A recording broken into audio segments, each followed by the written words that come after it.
दोस्तों, हर किसी के जीवन में कोई न कोई एक ऐसी घटना जरूर होती है जिसे वो अपने जीवन में सबसे बुरा समय मानता है। लेकिन किसी न किसी रूप में कोई न कोई हमेशा उन परिस्थितियों में मदद के लिए पहुंच जाता है। मैं आज आप लोगों के सामने एक ऐसी ही घटना का उल्लेख करने जा रहा हूं। ये घटना मेरी मौसी के बेटे, जिनका नाम अजय है, उनके साथ घटी थी। वो मेरे बड़े भाई हैं और ये घटना भी काफ़ी पहले की है, जब वो करीब 8 साल के रहे होंगे। तब मौसी कानपुर मेडिकल कॉलेज के पास हेलेट में रहती थीं।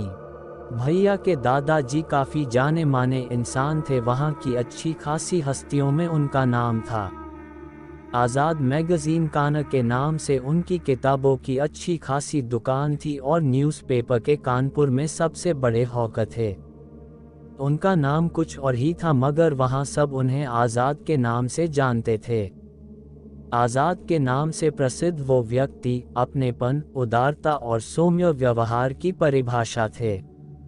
मैं भी उन्हें दादाजी ही कहता था और वो मुझे भी उतना ही प्यार करते थे जितना कि अपने पोतों को करते थे।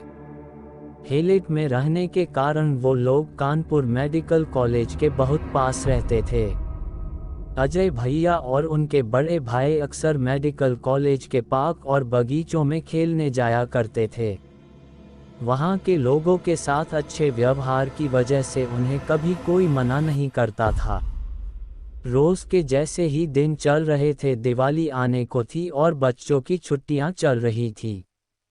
दोनों भैया उस दिन साइकिल से खेल रहे थे। बड़े भैया ने अजय भैया को पीछे बैठा रखा था और वो दोनों वही मेडिकल कॉलेज से थोड़ी दूर पर ही साइकिल से घूम रहे थे।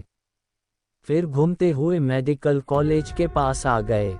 वहां पर बड़े भैया साइकिल से उतर गए और वहां के एक अंकल, जो कि पहचान के थे, उनसे कुछ बात करने लगे।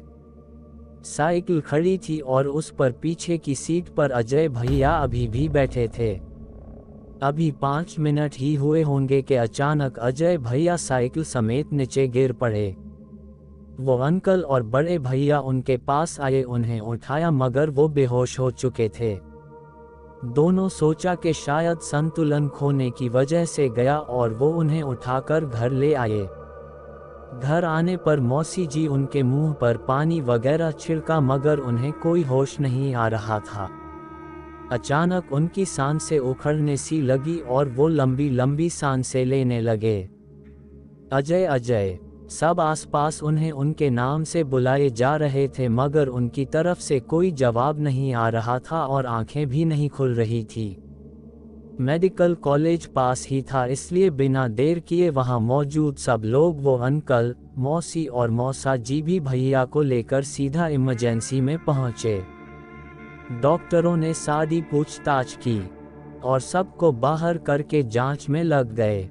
सर पर कोई चोट नहीं थी और न ही शरीर पर छोटी खरोंचों के सिवा कोई बड़ा जख्म दिखा। सांसें फिर उसे उखड़ने सी लगी और डॉक्टर ने ऑक्सीजन देने के मास्क लगा दिया। सांसें फिर भी कोई खास काबू में नहीं आई। थोड़ी थोड़ी देर में उखड़ने लगती और फिर जब प्रेशर बढ़ाया जाता तो साधारण हो जाती। डॉक्टरों को बेहोशी की वजह का कोई पता नहीं चल रहा था, इसलिए उन्होंने इमरजेंसी एक्सरे करवाया। वो भी नॉर्मल था, बिल्कुल भी कहीं से कोई खराबी नहीं दिखी। वहां दूसरी तरफ एक आदमी दौड़ा दौड़ा गया और दादाजी से बोल दिया कि आज़ाद जी, आपका पोता अस्पताल में है और बहुत सीरियस है। उन्होंने बिना किसी देर के दुकान में बिना ताला लगाए केवल शटर गिराया और सीधा मेडिकल कॉलेज पहुंच गए। वहां सब उन्हें जानते थे, इसलिए उन्हें किसी से भी अपने पोते के बारे में पूछने की जरूरत नहीं पड़ी। डॉक्टर खुद आए और सारी परिस्थितियों से अवगत कराते हुए उन्हें भैया के पास ले गए। हालत काफ़ी नाजुक बताकर 5 से 7 डॉक्टर लगातार निगरानी में लगे थे। दिल की धड़कन मशीन में अपनी सीमा पर पहुंचने लगी थी और मशीन की आवाज़ ने हालत बयां करनी शुरू कर दी थी। डॉक्टर ने सबको बाहर कर दिया। अब तक मेरे मामा जी लोग भी वहां पहुंच चुके थे। दादाजी रिसेप्शन के पास गए और अपने पहचान के डॉक्टरों को फ़ोन कर दिया। कुछ 10 मिनट के बाद ही वहां पर 5 डॉक्टर और आ गए जो कि उस मेडिकल कॉलेज के प्रोफेसर थे। दादाजी ने मिलकर उन्हें पहले सारी बात बताई। वो उन्होंने ध्यान से सुना और फिर बिना देर किए उस वार्ड की तरफ बढ़ गए जहां भैया को रखा गया था। उनके दरवाज़ा खोलने से पहले ही अंदर से बाहर आ रहे डॉक्टर ने दरवाज़ा खोल और प्रोफेसर को देखते ही कहा कि सर कोई फ़ायदा नहीं है, लड़का मर चुका है। हालांकि ये बात उसने धीरे से कही, लेकिन दादाजी ने ये बात सुन ली और घबरा कर तेज तेज से रोने लगे। बाकी डॉक्टर और प्रोफेसर ने उन्हें संभाला और फिर उनमें से एक प्रोफेसर, जिन्हें सब प्रोफेसर त्यागी के नाम से जानते थे, उन्होंने खुद भैया को चेक करने को कहा और उनके साथ बाकी के 3 प्रोफेसर वार्ड में सहायक डॉक्टरों के साथ चले गए और बाहर एक प्रोफेसर अभी भी दादाजी के साथ थे और उन्हें समझा रहे थे कि प्रोफेसर को जांच करने दो, ईश्वर ने चाहा तो सब ठीक हो जाएगा। मौसी जी को तब तक मौसा जी और मामा जी ने घर भेज दिया था, वरना न जाने उनकी क्या हालत होती। अंदर से आने वाली प्रोफेसर की आवाज़ें वहां मौजूद लोगों की सांसों को ऊपर नीचे होने पर मजबूर कर रही थीं। देखो धड़कन चली क्या, ठीक से यहाँ दबाव बनाओ, अब बताओ पैरों को देखो हिलते हैं या नहीं, जान है जान है, देखो थोड़ा हिल इसका हाथ। इस तरह के आवाज़ें लगातार सांस से ऊपर नीचे करती जा रही थी। फिर अचानक सारे प्रोफेसर शांत हो गए और करीब 10 मिनट तक कोई आवाज़ नहीं आई। किसी अनहोनी की आशंका ने सारी उम्मीदों को पीछे छोड़ दिया था।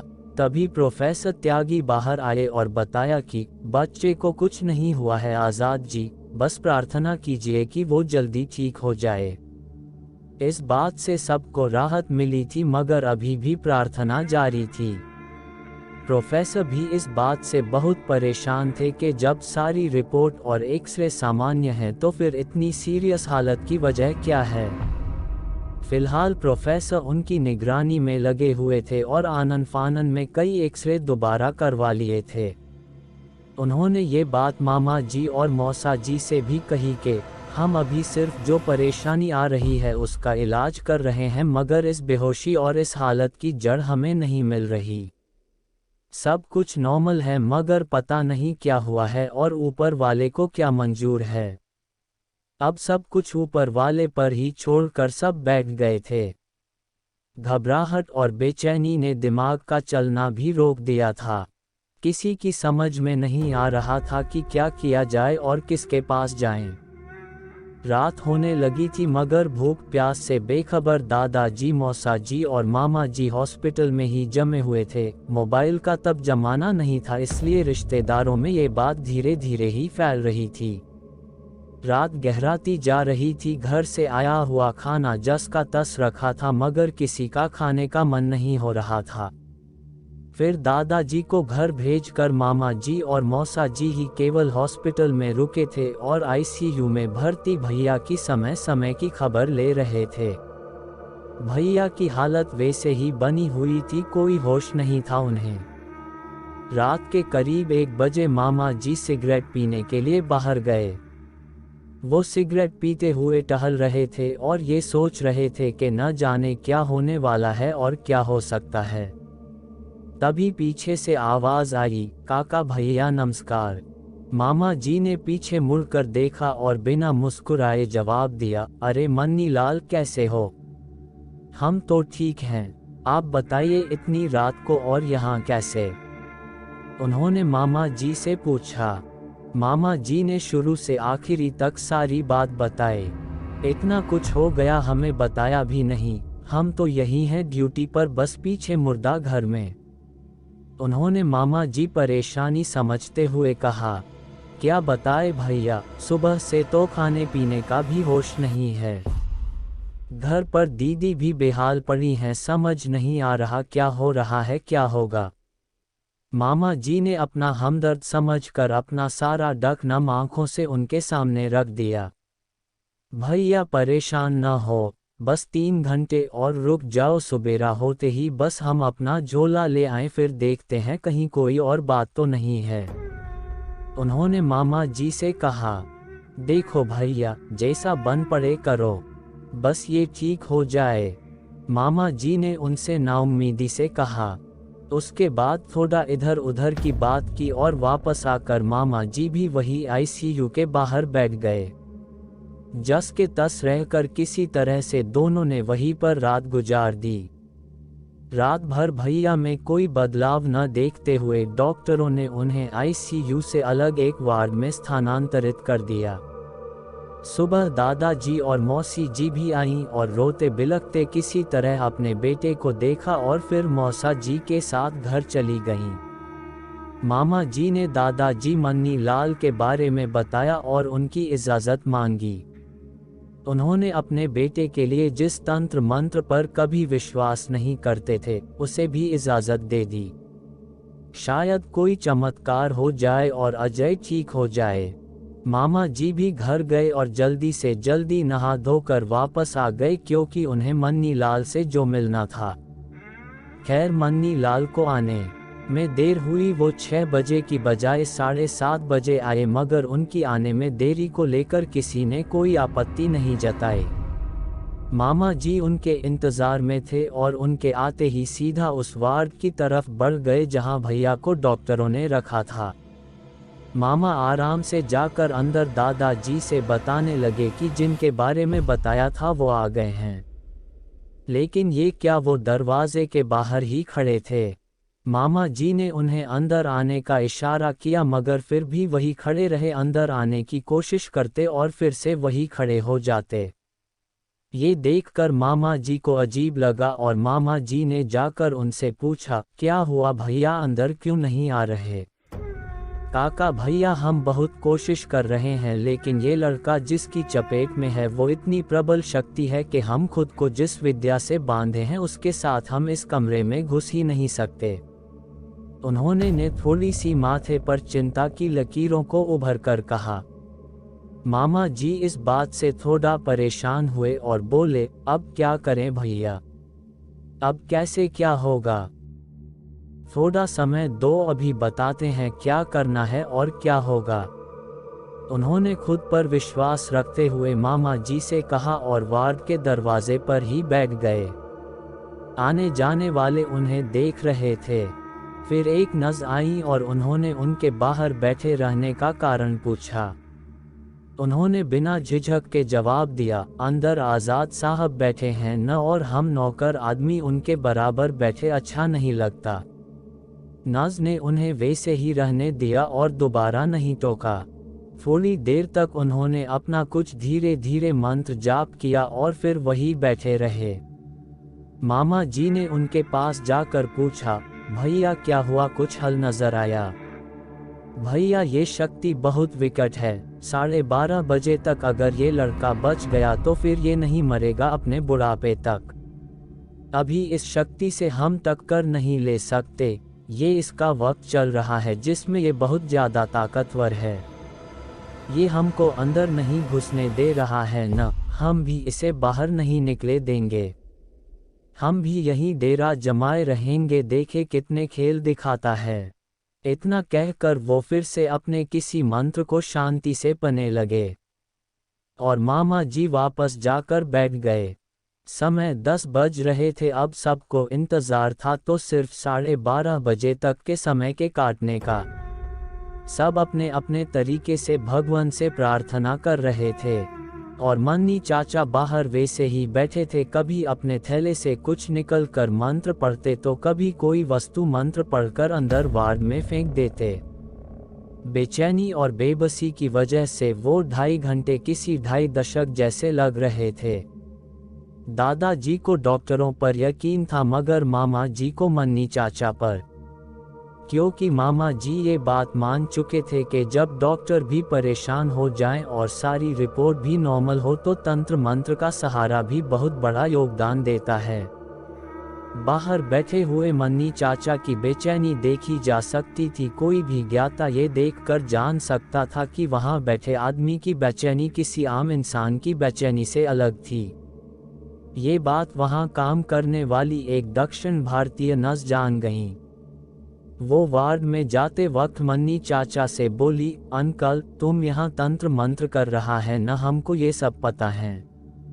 बेटा अब जान गई हो तो दोबारा यहाँ मत आना, क्योंकि कुछ शक्तियाँ अनजान को माफ कर देती है, लेकिन जानकार के लिए खतरा बढ़ जाता है।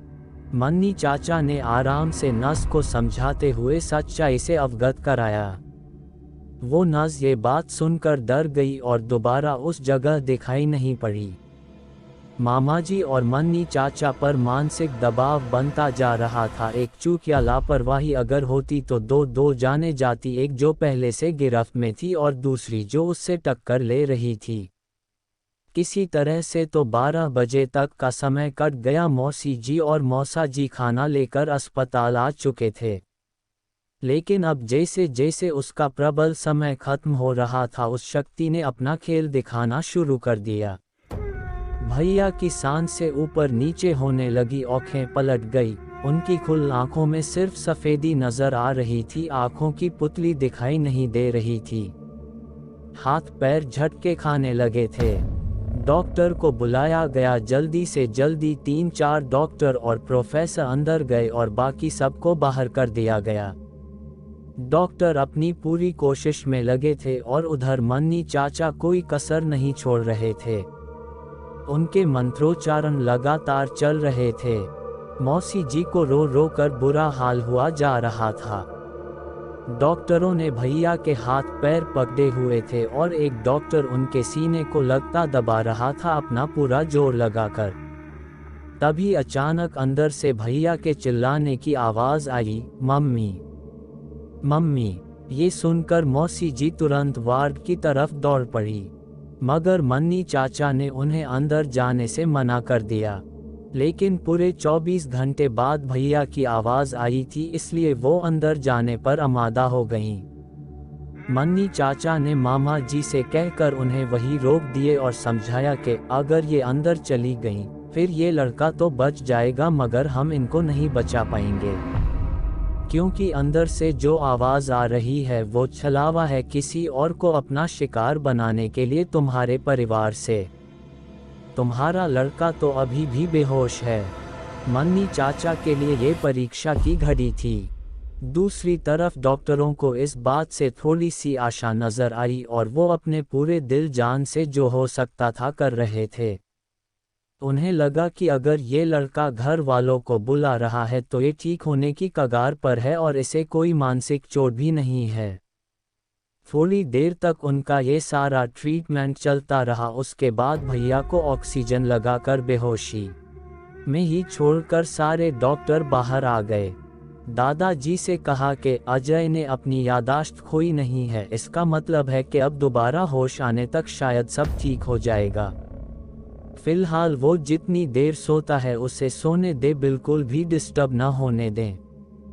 दादाजी ने डॉक्टर का धन्यवाद किया। समय 12:25 हुए थे। अभी 5 मिनट तक मन्नी चाचा की परीक्षा और बाकी थी।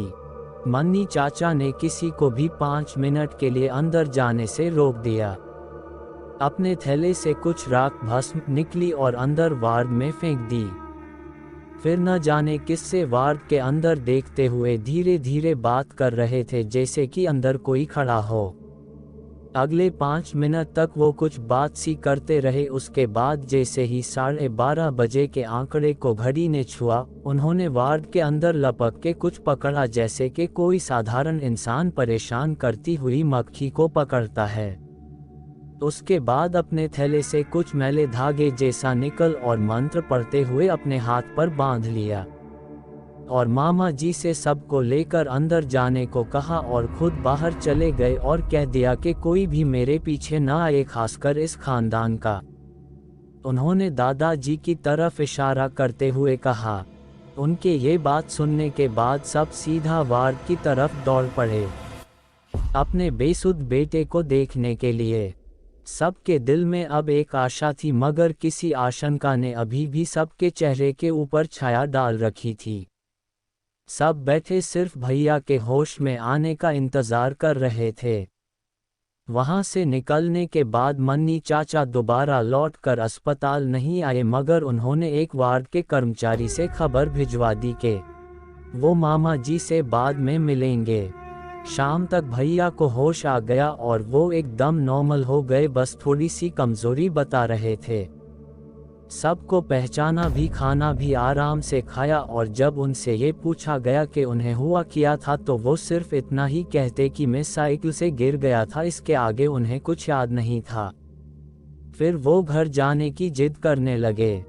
शाम तक डॉक्टरों ने कुछ नहीं कहा, मगर प्रोफेसर ने घर जाने की इजाज़त दे दी और कहा कि अगर इसे थोड़ी सी भी कोई परेशानी होती है तो इसे तुरंत हॉस्पिटल ले आएं, वरना सिर्फ नियमित चेकअप के लिए 5 दिन तक ले आएं। वैसा ही किया गया और भैया 1 हफ्ते के अंदर एकदम ठीक हो गए। उधर जब मामा जी मन्नी चाचा के पास पहुंचे तो उन्होंने सारी बातें मामा जी से बताई, जो इस प्रकार थी। मेडिकल के मैदान में एक बरगद का पेड़ है, यही कोई 250 साल पुराना। जब ये दोनों भाई सुबह खेलने गए थे तो ये उसके नीचे भी बैठकर खेले थे, जो उस बरगद पर वास करने वाली शक्ति को पसंद नहीं आया और ये छोटा लड़का उसी की चपेट में आ गया। वैसे वो शक्ति चाहती तो दोनों को वहीं पर खत्म कर सकती थी, मगर दोनों बच्चे हैं इसलिए उसने सिर्फ परेशान किया सबको। इतना ही नहीं, वो जिंदगी भर के लिए इसे परेशान करना चाहती थी। उसका असर ये होता कि ये अपने बुढ़ापे तक या फिर जब तक इसकी जिंदगी है तब तक उसी हाल में बेसुध पड़ा रहता, जिंदा लाश की तरह। मामा जी ने पहले अजरज से सुना और फिर एक प्रश्न किया, तो फिर मन्नी भैया इसे काबू कैसे किया? उन्होंने इसका भी उत्तर दिया, ये शक्ति यहाँ सब जगह पर घूमती है आज़ाद होकर।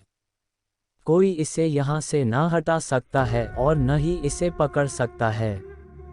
पहले हमने वो उस वार्ड को बांध दिया जिससे वो बाहर न आ सकी। फिर हमने उसको ये धमकी दी कि अगर उसने इस बच्चे को नहीं छोड़ा तो फिर उसे इसी पेड़ पर बांध देंगे। हमेशा रहना पड़ता उसे कैदी की तरह, इसलिए उसने अपनी आज़ादी के लिए अजय को छोड़ दिया। मामा जी ने अगला सवाल पेश कर दिया, भैया वो शक्ति आखिर थी कौन सी? इस सवाल पर मन्नी चाचा मौन खींच गए और मामा जी द्वारा बार बार प्रश्न करने पर सिर्फ इतना कहा कि आम इंसान के लिए उसका नाम लेना ठीक नहीं है। उसने मुझसे वचन लिया है कि मैं उसका अस्तित्व किसी को ना बताऊं, मगर सिर्फ इतना जान लो कि वो शक्ति बरम के आसपास की थी। ये सुनकर मामा जी का गला सुर्ख हो गया और उन्होंने आगे कोई प्रश्न नहीं किया। बस थोड़ी देर वहां रुके और वापस घर चले आए। मुझे ये घटना मामा जी ने ही बताई थी। मैंने मन्नी चाचा की क्रियाओं के बारे में पूछा तो उन्होंने कहा कि मन्नी चाचा ने कभी किसी साथ अपने राज नहीं बांटे, इसलिए ये बात बताना मुश्किल है। जब मैंने उनसे पूछा कि बरम क्या होते हैं तो उन्होंने मुझे सिर्फ इतना बताया कि बरगद के पेड़ों का अस्तित्व इन बरम पर ही निर्भर करता है। इसलिए अगर कभी मेरा उस तरफ आना जाना हो तो उस बरगद के पेड़ की जय कर लूं, एक शक्ति नहीं, एक 250 साल का बुजुर्ग समझकर। आज भी अक्सर आते जाते मुझे वो पेड़ दिख जाता है तो सिर्फ जय हो के सिवा न कोई नाम और न ही कोई और शब्द मन में आता है।